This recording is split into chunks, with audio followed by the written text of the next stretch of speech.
Hello and welcome to this week's True Crime livestream.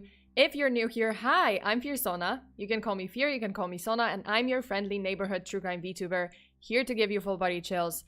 And also here to wish you happy Lunar New Year's, my favorite holiday, because it's all about the money. Like literally in Taiwan, they just say 恭喜发财, and that's like, oh, I hope you get rich. Or, well, I mean, okay, they usually nowadays they say 新年快乐, and that's Happy New Year's, but yeah, I like that. I hope you get rich. You get rich, I get rich. Let's all get rich. Hi everyone. Thank you so much for tuning in. Okay, I might sound kind of weird today because honestly, I woke up with the worst stomach, I don't know, bug in a couple of months or this year. Well, I mean, in a couple of months. Yeah, so I'm not at my best, honestly. And yeah, also I was like rereading my notes and it didn't help with my stomach. So yeah, I'm just kind of, maybe not at my best, but I will try my best to go over this case and you know, like hang out with you guys and hopefully I can finish this case today. Hi, wait, let me just say hi to the chat. Thank you so much, Kronos, for being here to mod. But I can see Demon Taker, Project Matrix, Gilberto, hi! Yes, finally, no work, no social activities, fully rested. Sona will have my undivided attention. Thank you so much. And I can see Nicholas Holly, I can see DMJ 2004, the John Active, welcome. Jordan Brown, hi, hello, what's up, Sona? It's good to see you again. It is good to see you too. Carnaback, hi, welcome back. And Lost Nemesis and Undead Rabbit, hello. And Roy the Goatman, oh look, my favorite, the Goatman. Wait, I can get rich? Yes, everyone can get rich on, you know, Chinese New Year's, Lunar New Year's. That's the money holiday. Like literally money. Like you give money as gift, as a present. Like I got money, I had to give someone money. It's like those red envelopes. Like that's loaded with money. But yeah, you know.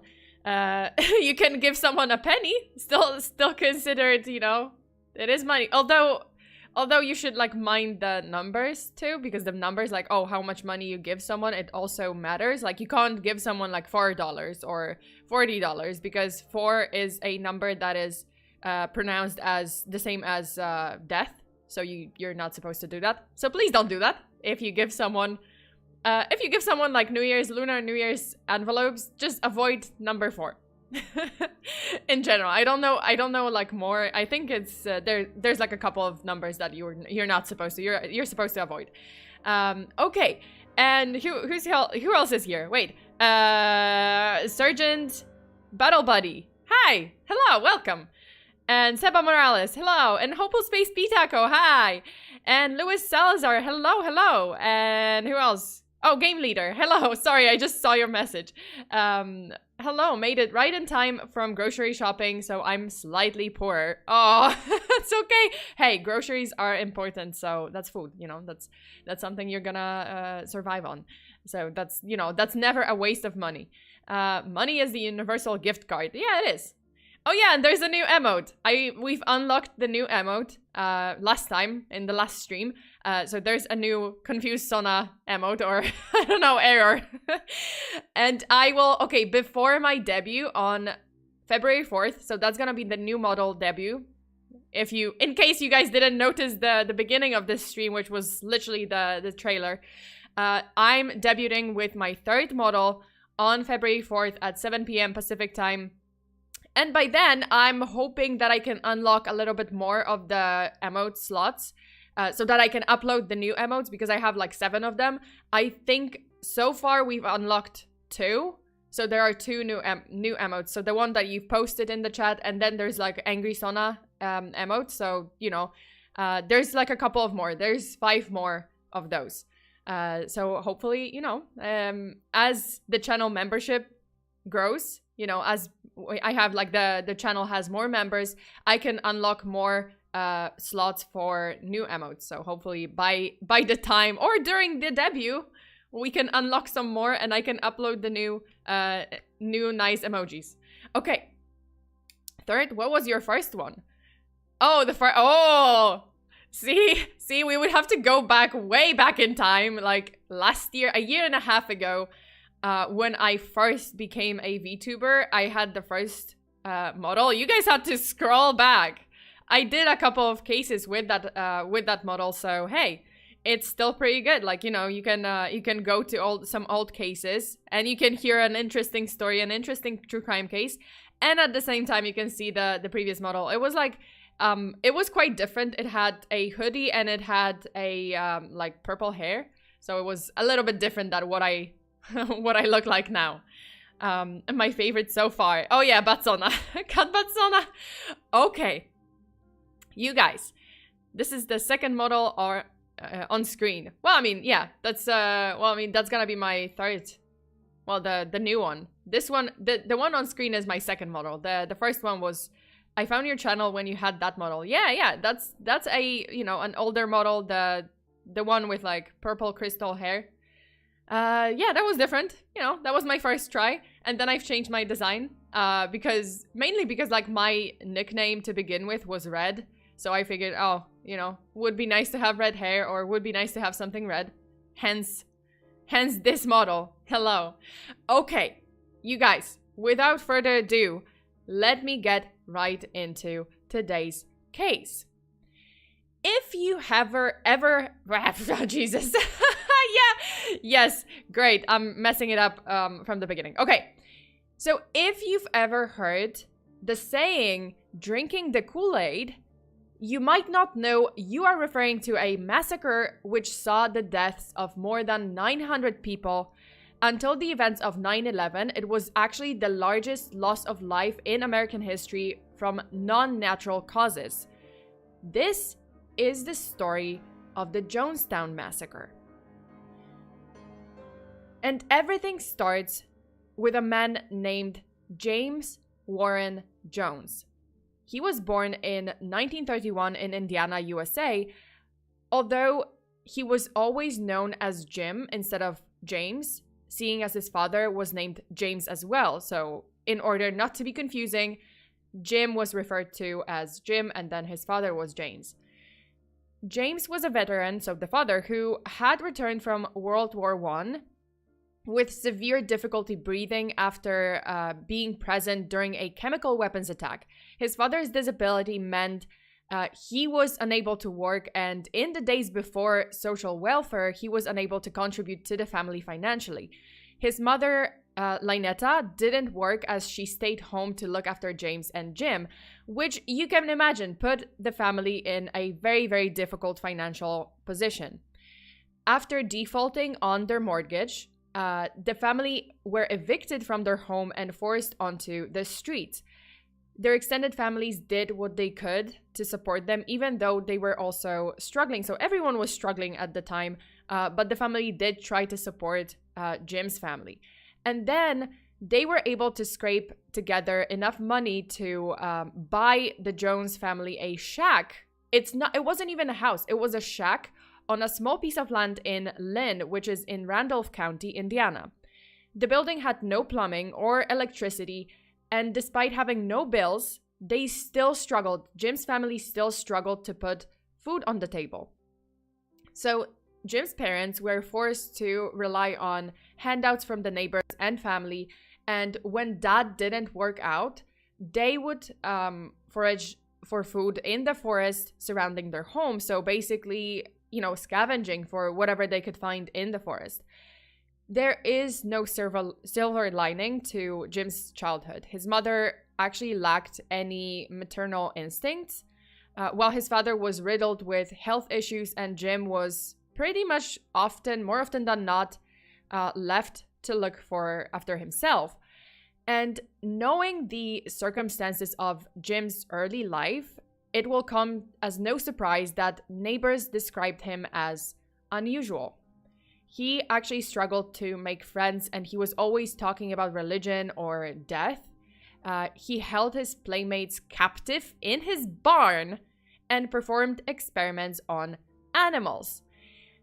I read that part. I was looking, the part where he keeps his playmates captive in his barn, to me, that's huge red flag already. It's just like, no. Also, the experiments on animals. As we know, like, there's so many cases where future serial killers or, you know, someone who will be disturbed, will be, like, you know, will display disturbing behavior, they would oftentimes, like, experiment on animals or abuse animals. I'm not saying that's a norm, but we see that in a lot of cases, and I'm like, that's a red flag, oh my god. Okay, so when he wasn't doing that, he was actually stealing candy or yelling obscenities at whoever was walking past him on the street. I mean, he was clearly a disturbed child. You know, he didn't have the easiest childhood, and I'm not trying to, you know, put everything that he's done later on in his life on his difficult childhood. I'm not trying to get you guys to, like, sympathize or give him any form of sympathy, because no, like, I mean, what he did in the future was terrible, and, well, I mean, he got what he kind of deserved. Okay, so he was a lonely and isolated child, that's a fact. His family didn't have time for him, and he couldn't make friends. And then, when James was old enough to attend church on his own, the wife of the local pastor took pity on him and gave him a Bible to read. Yeah, this is where it starts. So each week, Jim would actually find a way to attend services at one of the local churches, going so far as to be baptized at several of them. So not only once, he would go to different churches in the county and he would just get baptized at several of them several times.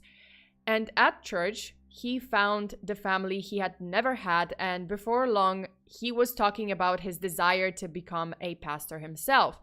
As a teenager, Jim carried his Bible with him everywhere, and he told his peers off for example, for smoking, for drinking, for any sort of activity that he deemed, you know, improper by religious standards. On the flip side, after witnessing an incident where a group of African Americans were treated terribly, he developed a strong hatred of racism. And it was around this time that he also began to obsess over the likes of Hitler, Stalin, Karl Marx, Gandhi, and Mao Zedong. He was, oh my god, by the way, like, this is off topic. Well, I mean, not off topic, but, like, do you guys have the same feeling, like, when you look at those photos of these, well, monsters, some of them? Do you guys, like, get that feeling, like, I don't know, like, they look like assholes? Well, I mean, some of them at least.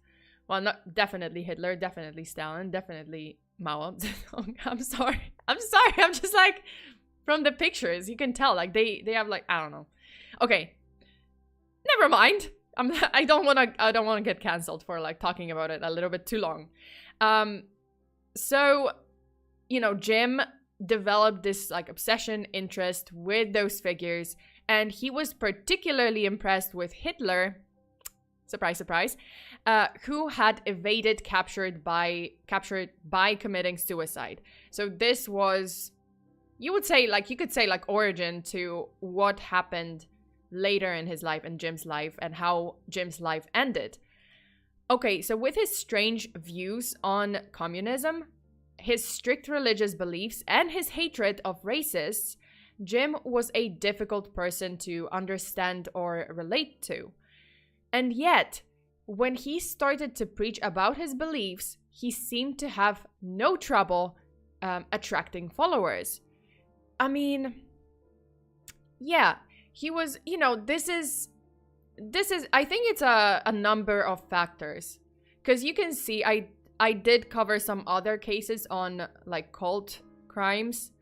And more of the, like, oftentimes the leader of a cult is a very charismatic person. They are a quirky person, like, individual, you know, maybe extravagant, maybe some, what's the word?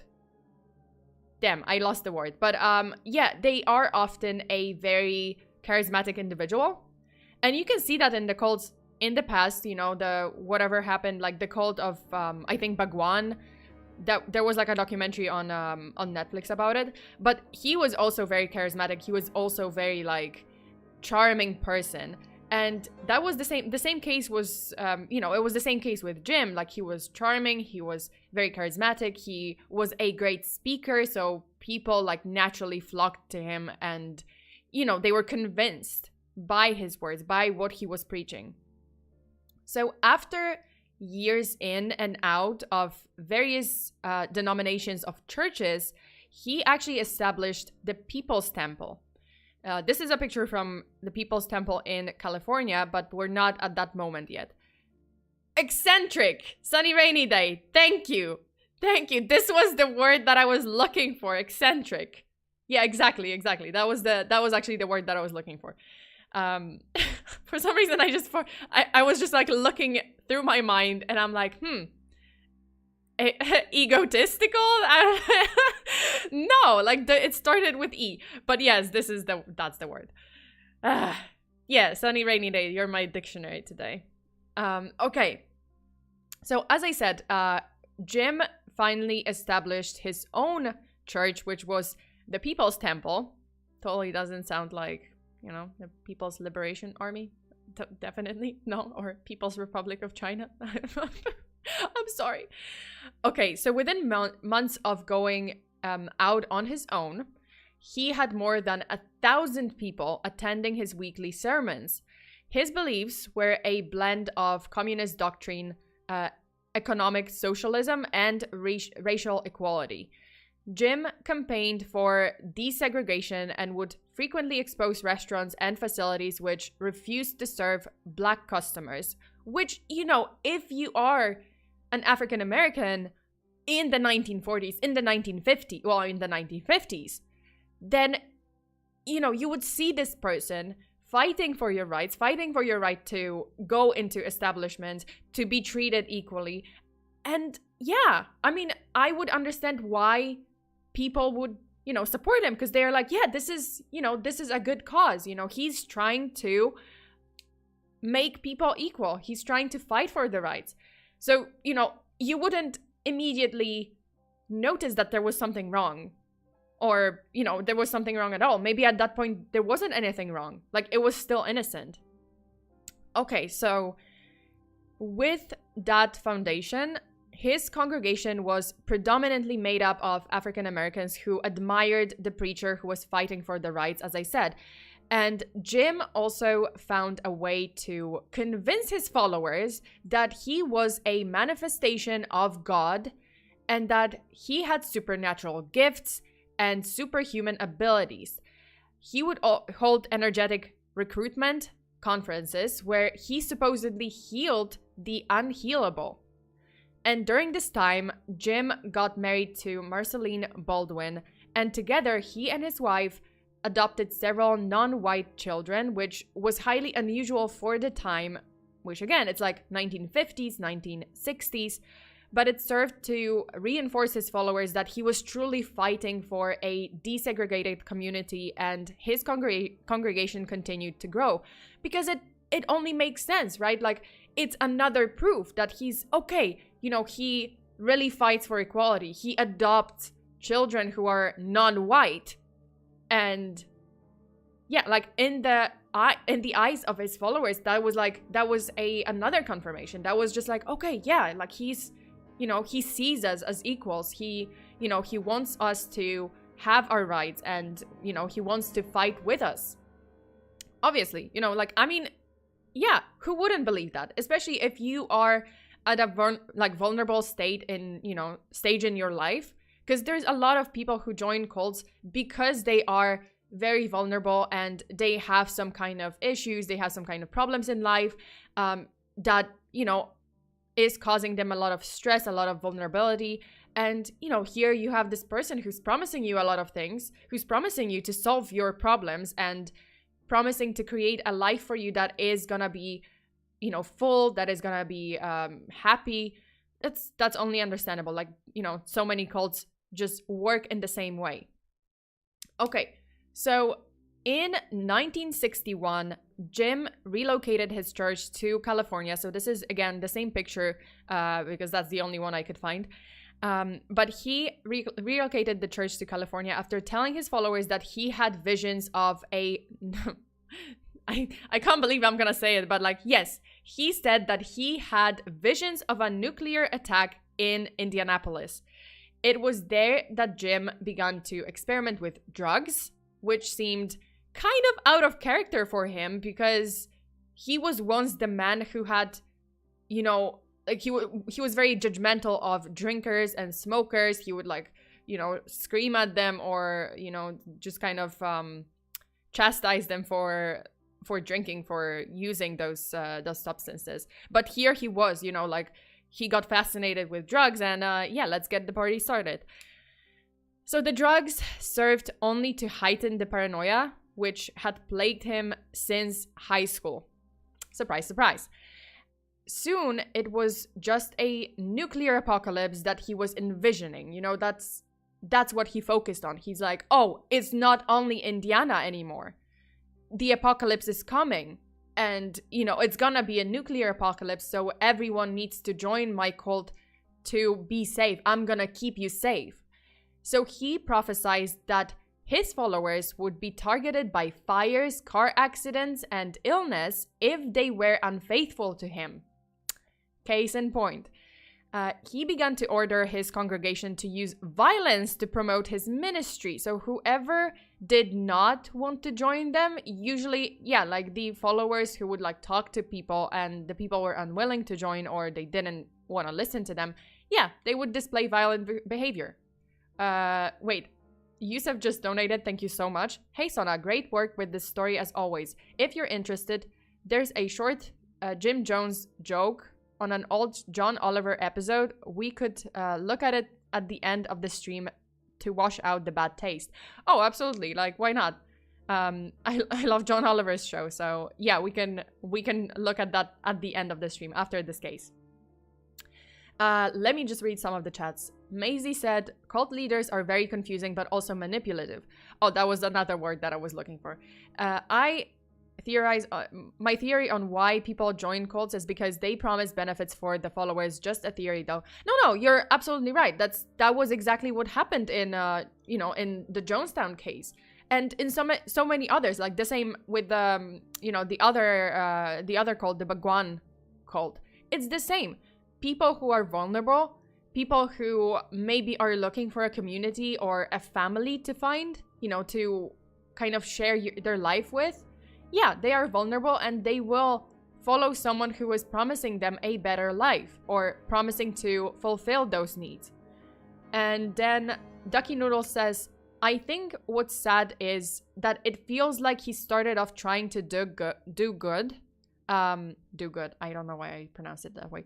But it's clear something happened for him to have these visions. Perhaps he was using drugs. I mean, yeah, I just went over that part. I'm sorry, I just saw your message. But yeah, exactly. It might have started off with good intentions. Like, oh, you know, I mean, the communist part aside, the, you know, admiration of Hitler and Stalin aside, it started with good intentions. Like he was talking, like he did hate racism. He did want equality for African American people in the 50s. But yeah, at one point he just took it a step too far and started taking drugs. And then the nuclear apocalypse vision started. Okay, so the People's Temple had quickly turned from a church into a cult. Many religions require regular tithing of a portion, keyword, a portion of parishioners' income. But Jim actually required his followers to sign over everything they owned to the church. Yet again, he somehow managed to convince hundreds of people to hand over their assets to him in exchange for room and board at the California campus. So people just, you know, they believed in him a lot and they didn't see anything wrong with, you know, giving away all their earthly possessions to Jim Jones, you know, subsequently making him super fucking rich and, you know, wealthy and just whatever, you know, like he had power, he had money, he had power. Okay, so each day his followers would be sent to work on one of the various agricultural operations run from the property or in the local community in order to provide additional income. But he didn't just have control over the followers' finances. Jim began to control all the other aspects of his followers' lives too. If they misbehaved, they would be physically punished by Jim or, oh my god, this sounds like, now that I think about it, it's like, I don't know, like this part, I'm sorry. Okay, I'm just gonna go over it. So Jim began to, again, control his followers' lives. If they misbehaved, they would be physically punished by either Jim or one of his lieutenants. And eventually he began to require sexual favors from the wives of his members.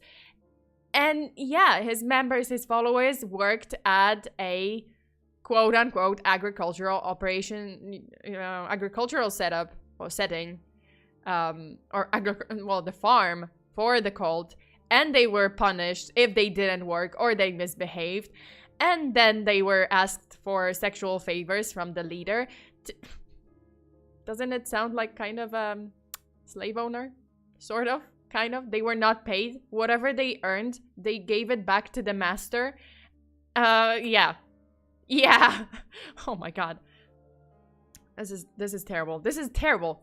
Yeah, it quickly spiraled out of control. It just quickly went down the hill, and yeah, it's terrible. Like here he was preaching about equality, but then it's just like a straight up plantation, like slave plantation setup, and just dressed with those nice words of equality, human rights for the African American people in the 1950s, 60s. And yeah, that's why. And it didn't end with like sexual favors. He also raped several male members of his congregation. At any time, Jim could withhold access to food or force his followers into harsher work schedules. Slavery, I'm sorry, but yes, this is exactly how it really spiraled out of control. Like it really shifted 180 degrees from this movement for equality into, essentially give up your money, give up everything you own, and you're gonna work at a plantation for me or farm or whatever, physically work. You have to submit yourself to me. You can't rebel or misbehave. You have to do everything that I say you have to do. Otherwise, you're gonna be, my lieutenants will beat the shit out of you. And also, I'm gonna ask your wife for a sexual favor, or I'm gonna straight up rape you, because why not? Okay. Holy shit, this guy is terrible. Oh, so terrible. So terrible. Drugs, man. I mean, no, I think he was a disturbed individual to begin with, but drugs did their thing, and power did its thing. Okay, P-Taco says, this guy seriously reminds me of the main antagonist from Far Cry 5. I never played, so I don't know, but sure. Ducky Noodle said, another thing I want to add, as an African-American looking into Black history, it makes sense they would support him. He's a man who has protection for simply being white, a religious man at that. Yes, absolutely. Like, back in the day, like back then, especially like 50s, 60s, 70s, you see a black, well, no, not black, Jesus. Why am I saying? A white man who was, like in that setting, he was privileged. And then, this person who it seems like they are very charismatic, very convincing, very charming, and they're trying to, preach that equality and trying to, I don't know, like, well, it seemed like they were trying to fight for equal rights. Obviously, you're gonna believe that. You're gonna be like, oh my god, okay, yeah, this person seems influential. They are trying to fight for my cause. Well, I want to support them. It just makes sense. Well, I mean, at least that's what I think, like in my mind, that made sense. Okay, and then Sunny Rainy Day, male members too. Truly, he was progressive. Yeah, I mean, he didn't discriminate. He raped both men and women. Great! Yay! Why not? No, please don't do that. Never, ever. Maisie, DMJ, this isn't a cult, this is a living nightmare. It is, you know, I mean, at one point, yeah. At this point, it was turning really, really bad for the people. But let me continue. So by 1973, the People's Temple had more than 2,500 followers, despite bad conditions, despite the, you know, the abuse, despite rapes, despite obvious exploitation of people. But people were still drawn in by his ability to heal and his message of racial equality and economic socialism. But negative press was beginning to swirl around Jim and the People's Temple. Media were cottoning on to his false claims of miraculous healing, and Jim realized it was once again time to move. So he traveled to Guyana in South America and established what was to become the site of one of America's greatest human tragedies. After settling on the land he named the commune after himself, Jonestown. But of course he did. Of course he did name the commune after himself. Because, yeah, that's what, you know, lunatics do. I'm sorry, but... yeah, that's what narcissists do. And you know, I mean, I don't know the clinical definition of narcissism, but I would say this is what they would do. Okay.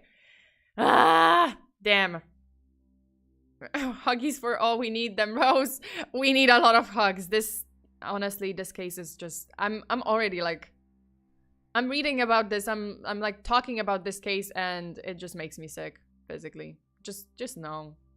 Like any cult that's kind of exploiting people and just using people's vulnerable people to kind of submit to them, it's sickening. But this was a whole new level. This was like taken 10 notches like above. Ugh. Ducky Noodle says, another thing is these people now have nothing. They can't leave without risk of terrible punishments. Oh yeah, absolutely. Or perhaps even being homeless. He took advantage of the segregation towards his loyal followers. Yes, absolutely. Like, these people gave up everything. 100%. It wasn't even, as I said, like, it wasn't even a tithe. So, like, a portion of their income. No, he actually, like, demanded everything from them. And, you know, he would say, like, oh, either you give me everything and you 100%, you just prove that you are devoted 100% to this community and to this, you know, the People's Temple, or you have to get out and you have to, you know, like, you're not an ally, you're not, you know, you're not worthy to be with us. Assholes. Well, asshole. And his lieutenants too, if they, you know, I mean, I guess, okay, lieutenants also were kind of manipulated into it, but yeah, no. Okay, so as I said, he traveled to Guyana and set up Jonestown, and in Jonestown his paranoia heightened yet again, and he began to hold invasion drills. During those invasion drills, Jim would call out alert, alert, alert over the speaker systems, and residents, including babies and elderly people, would have to gather in the central pavilion while armed guards surrounded them to keep them safe from, quote unquote, an incoming attack, end quote. Inside, they would chant and pray to ward off their attackers. The residents believed Jonestown was actually under attack, like legitimate attack, just as their leader had told them. Because Jim would only tell them that this was a drill when it was over. So this asshole, you know, would just not tell them. He would announce the drill, you know, just kind of start the panic, horde everyone into the central pavilion, surrounded by guards, and people would just be scared. They would pray, they would like beg for life. Terrible. And then he would tell them like, oh, actually, no, this was a drill. One of those drills, mind you, went on for 6 days. 6 days. People sitting in fear for 6 days. And then the leader tells them, oh yeah, no, that was just, you know, it was just practice. Nothing's wrong. Everything's fine. You guys are safe. Ah!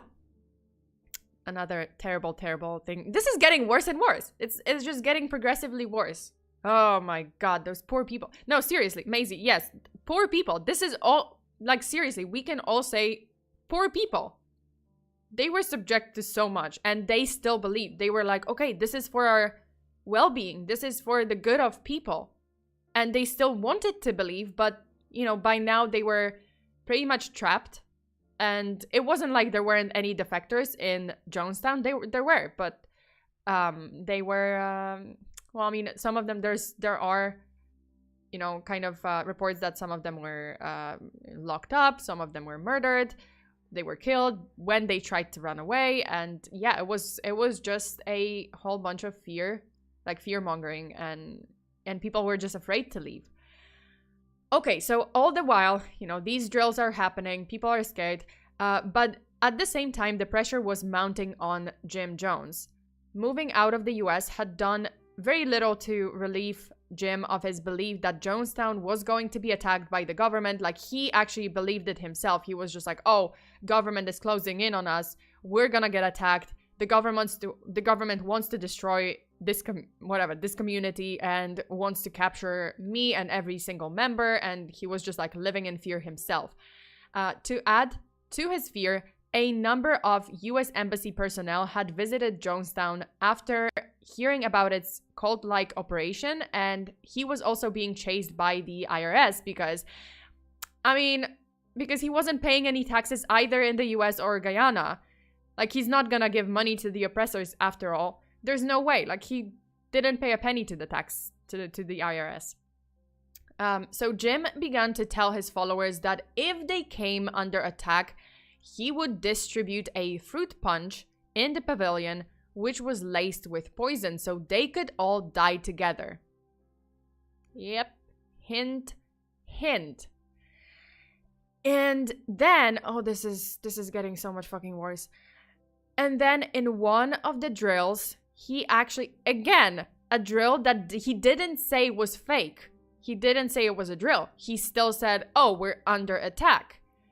And then he gave all of the followers a glass of punch, which they drank willingly. So here you are thinking that you are under attack and the leader is giving out the punch that he announced is going to be laced with cyanide.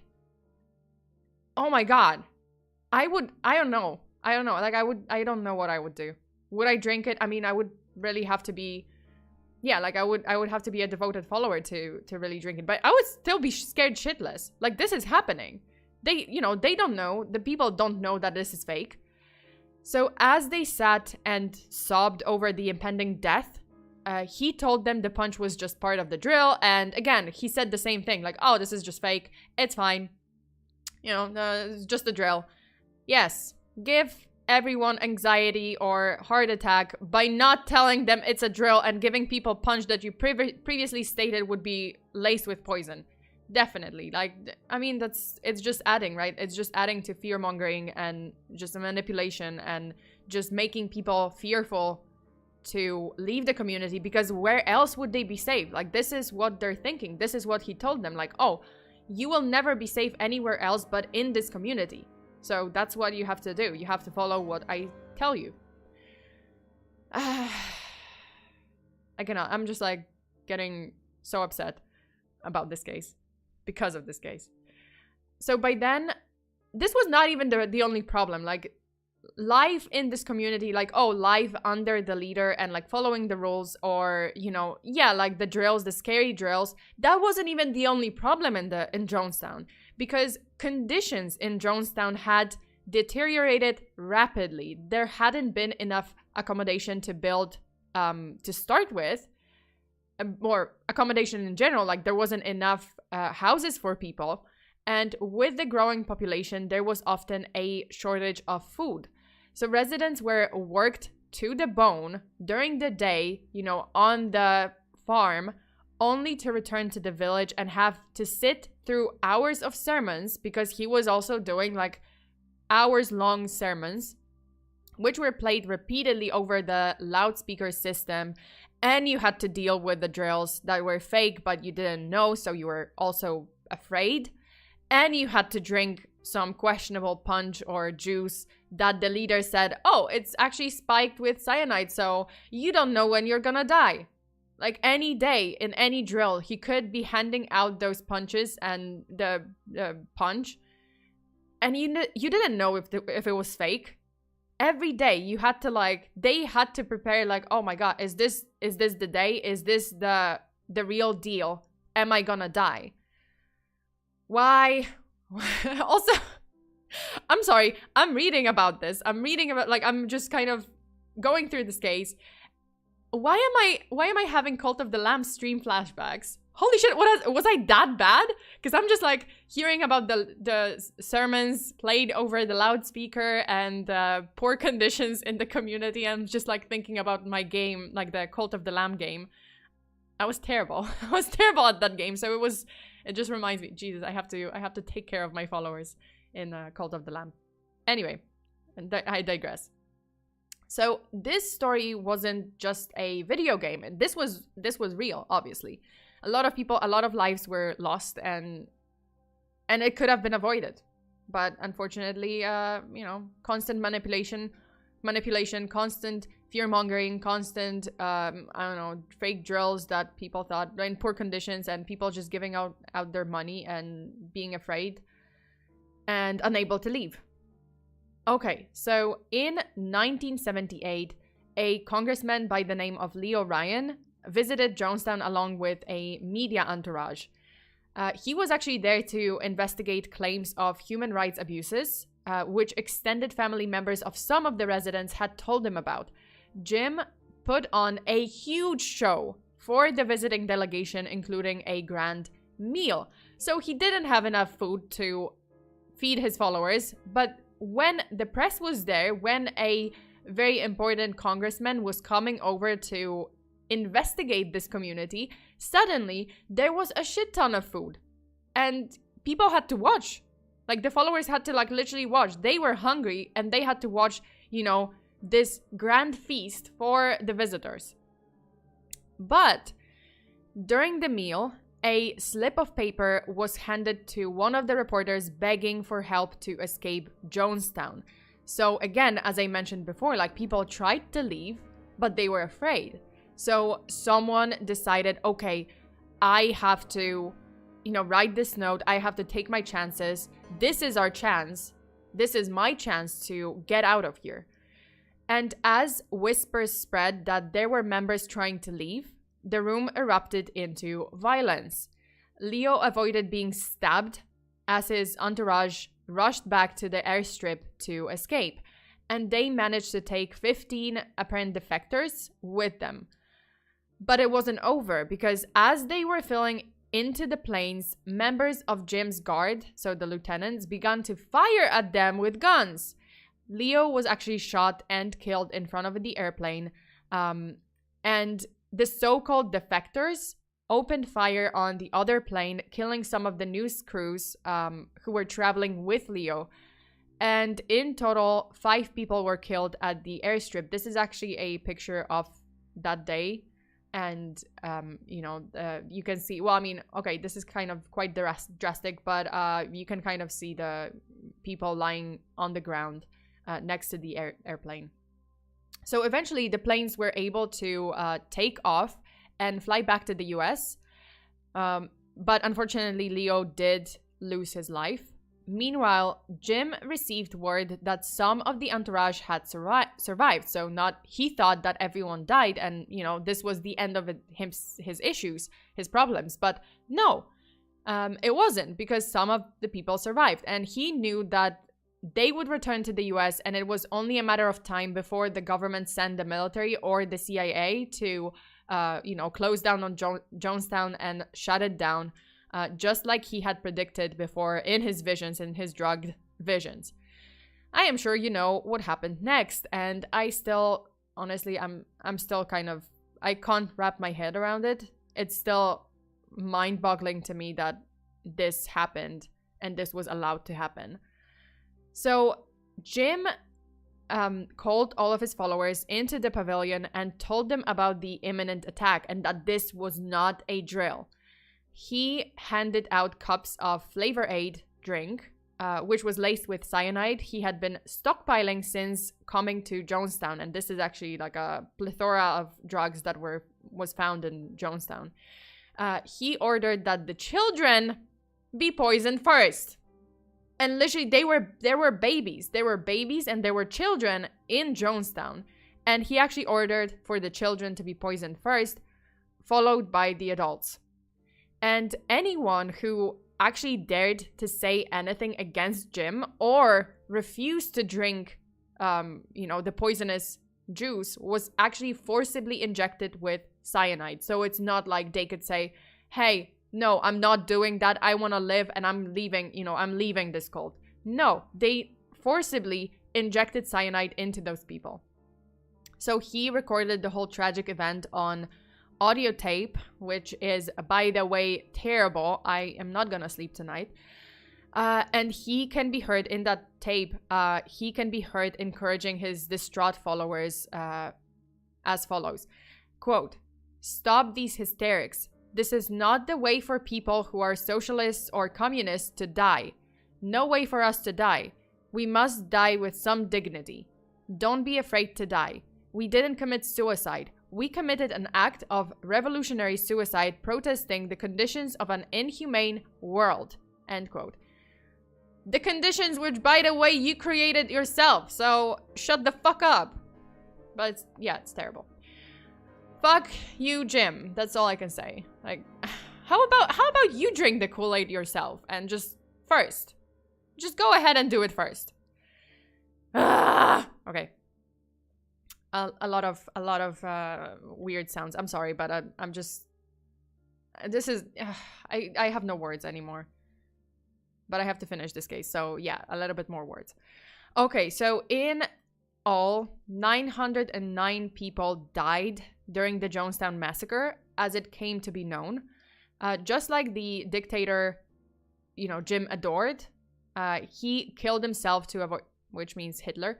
He killed himself to avoid capture, taking his followers with him. Jim was actually found dead by a single gunshot wound to the head in the central pavilion. So he didn't even have the guts to take the cyanide himself and wait for death, just like his followers. Rumor has it that he wasn't planning on taking his life, or the poison, or taking his own life at all. But he eventually did, when he knew that there's no way for him out of this, this whole incident. Which brings me to a conclusion that he's a piece of shit, and always will be, and poor people. And in the end, as I said, 909 people died, including 276 children, including Jim's own children, by the way, and his grandchildren. And then 85 members survived, either by running away, hiding, or having been absent from the commune at the time. While saying drinking the Kool-Aid gets tossed around casually nowadays, its origin is truly one of the darkest events the United States has ever experienced. And, it just kind of makes me sick even just like looking into this case, even talking about this case now, when it's been 70 years. It's been, well, not 70 years. It's been like 50 years. And it's still pretty sickening. 918 innocent people. 9, that just like that. Well, 909. But it's, damn, it's just, no words. I'm sorry. At the end of this case, it's just something created, like a paranoia and hysteria created by one very disturbed individual, hungry for power, hungry for manipulating people and getting people to submit to him, that led to a enormous tragedy. And it was the biggest tragedy before 9/11. Okay, Dank Magician. Love you, Sona. Thank you for making streams like this, involving historical madness like this. Yeah, absolutely. I mean, this is an interesting case. It is an interesting case. I hope that people, by covering the story and covering some of those cases, including like cold cases, so like today's one, I'm only hoping that maybe, you know, more people will see this, more people will know about these cases, and we can avoid things like that. We can avoid tragedies like that in the future, because I don't know, like, people should realize that a lot of the cults are just a way to manipulate people into submission, a way to manipulate people into follow one person's beliefs, really. Because a lot of those, I mean, honestly, the cults, I'm not talking about religion, like, religion is something else. But cults oftentimes exploit people to their limits. And that's obviously never good, you know? Yeah. It was a tragedy, Sona, a dark part of American history. I would be concerned about your sanity if it didn't get to you in some way. I mean, it's already gotten to me in some way. Like, it really upsets me. Like, upset me you know, just reading about this case, just researching and seeing the photos and hearing the audio. It upsets you. Like, it's gonna get to me. I'm sure that you guys will remember it. I'm sorry that I talked about this case. Maybe it's gonna get to you. I apologize. It definitely did get to me, and you know, I cover those cases, and every single one of those cases, like, honestly, it gets to me in some way, and it just gets me upset. It gets me pissed off. That's it. Cults also don't let you leave. Yeah, absolutely. Like, if you leave, well, oftentimes you can't leave. That's one. Two, if you do leave, like, oftentimes you still get harassed, because, well, oftentimes you also have to leave your family, because there are cases where it's like, I mean, I do have friends which, you know, like, their families are in a cult, and let's say they left and they don't talk to their families, or, you know, they don't have any family left because the family stayed in the cult, and you are automatically shunned, and you are automatically not their family anymore because you left. So, you know, if you decide to leave a cult, it's like, yeah, you have to risk losing your family members, losing your friends, losing what you knew, having to start from scratch, having to start from zero, because, as I said, like, even with this cult, there's so many similar cults which require you to give a lot of your money up to them, and then you have to start from scratch. It's tough, you know. And I understand why people, you know, it's difficult to leave a cult, because people are afraid of those things. Okay. Yeah, it's sad. It just makes me so upset. Wait, okay. Before I go to the John Oliver, I don't think I can play it on stream though, because it's gonna be, the video might be taken down. I'm sorry. I'm gonna watch it off stream. But before I end the stream, I just wanted to say thank you to all of my patrons. Let me just read the full list. Colonel Turtle, Tyrant Kitsune, Scholastica, CW, Asao, IDK Bacon 53. Sorry, Jesus, I don't know. I can't English. Rudel Ganudel, Nonan, Windstorm 555, Zinc, Bubak, Ian, Kronos, Hex Gengar, Eric, Leonovsky, Kanta, Brandon S, Christopher McCants, Cav, Sienna, Anwen, Chris, Hopeful Space Pitaco, Bright Slab, Follower of the Twin Goddesses, Game Leader, Lost Nemesis, Pistol Disco, Chris KFP, Feather, Somber, Cumber Guac. It always cracks me up. The username always cracks me up. It's great. DMJ 2004, Mr. Ridgway, Anthony, Silverjack, Chris, Imyth, Christopher Holgate, Mafshishi, Nicholas Holly, The John Active, and Ketsuya. Thank you so much, you guys, for supporting the channel. And next week I will have, last week I did have, well, I mean, this week I had a hangout, a Patreon hangout. Next week there is gonna be a drunk history stream, so you can look forward to that. That's gonna be on Patreon. It's about pyramid schemes, but the joke starts between 25 and 26. Okay. I'm gonna check it out. Like, you guys can follow the link that Kronos posted. I'm gonna check it out, like, after the stream. I think I remember this episode. I think I might have watched it. But yeah. Oh god, yeah, Wikipedia on Jonestown. It's terrible. It's terrible. Yeah, the pictures, don't look at photos. I looked too much and it's just upsetting. I think I saw one photo of babies. I'm not sure if the babies were already, I think they may have been dead. It's kind of hard to tell because their eyes were open. I'm sorry, it's just drastic description, but this is gonna stay with me. Like, that was my mistake for like looking at all of those pictures, but it's just super upsetting. Let me share it too. Kronos you can share it. Sunny rainy day. Yeah, you can share. It's okay. I allow you. Take care, Sona. Keep your chin up and know that we love you. I love you guys too. Thank you so much for, you know, tuning in for my true crime streams and suffering through it with me.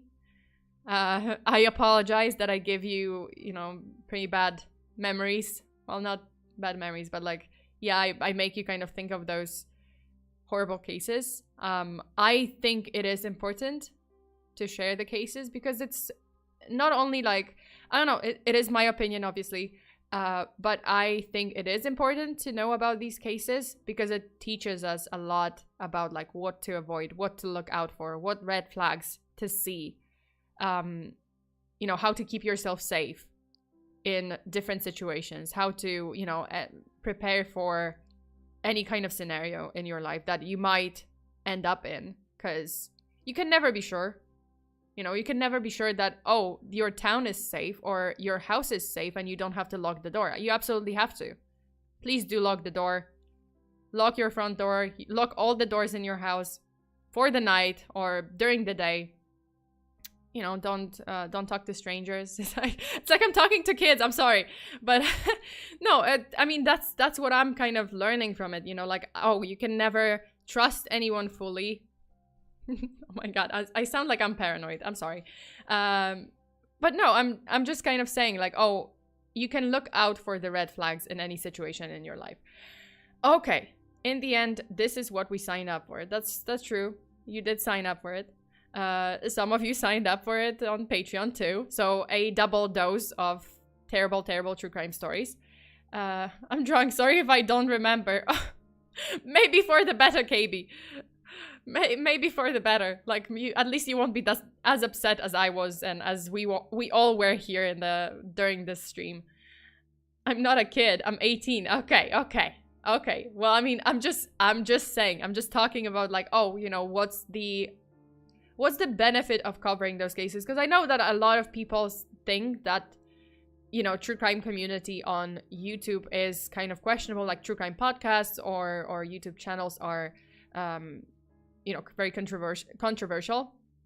Well, the whole like niche is controversial, but I think it really depends on like how you present the case, and also it depends like what reasons do you have to present the case. Like, I mostly, honestly, like, I'm interested in the cases. I've been always like interested in the cases because of the things that I want to learn, like about how, like, what to look out for and what situations to avoid, how to keep myself safe. I've been saying that like a couple of times already, but yeah, like, to me, it's kind of a learning experience. But yeah, like a way to learn about my own safety and about like how horrible the world can be. I am gonna stay in my apartment for the rest of my life. That's it. Well, I mean, for all you guys know, I am staying in my apartment all the time, 24/7. And I never step out. And I made sure to live on like 13th floor so no one can break in. And I get food delivered. Yeah, I don't leave my house. No, I'm kidding. I'm kidding. I do leave my house. You know, it's not meant to make you a recluse and make you to like lock yourself up in your own house and never leave your home and never travel or experience things. No, just you know, go out into the world, but you know, with like a very careful mindset. That's it. Just be careful. Be careful out there. Stay safe. She is a VTuber model. What? Wait, what happened? Resident Lunker Vig. That's fair. What is fair? Wait. You're the first person that I heard true crime from. Oh, okay. Hermit Sona. Yeah, I am. I am a little bit of a hermit. Like the yoga streamer creepy story? Yeah, pretty much. Pretty much like the yoga streamer. See, like you can, yeah. But okay, that story wasn't true. You know, obviously it's a fiction. But well, I mean, no, actually it could be real. Like when it comes to the yoga trainer, right? Like she was probably forced to do that and she died because of it. But you know, there are cases, it's really like, I don't know, like, I mean, I said it like repeatedly, but yeah, you can never know when you're gonna get into some kind of trouble or danger, or when you're gonna find yourself in a dangerous situation. Just learn to recognize those. Learn to see the red flags. Learn to kind of keep away from situations that might put you in danger, and that's pretty much it. Okay, you guys, thank you so much. That's it for today. So again, thank you for tuning in. Thank you for listening to the case. This week I will have a couple of streams. There's gonna be the Fuck This Game stream. There's gonna be Scary Story stream, Storytime stream, and obviously True Crime streams on Sunday. And then on Patreon, I think I'm gonna do it on Friday evening or Saturday evening. So I will announce the schedule sometime tomorrow, like tomorrow morning. Okay, game leader. When learning about the darkness of humans, remember that the reason it is interesting is because it is an exception to the usual. That's true. Yeah, that's very, very wise words. Couldn't put it, you know, in words better. But yeah, absolutely real. Okay. Joined the stream late, but thanks for the stream. No worries. I hope you can, you know, watch the video and watch the VOD and, you know, just listen about this case. Okay, that's it. Stay safe out there. Always lock your doors and windows, bury your hexes, and until the next time. Bye.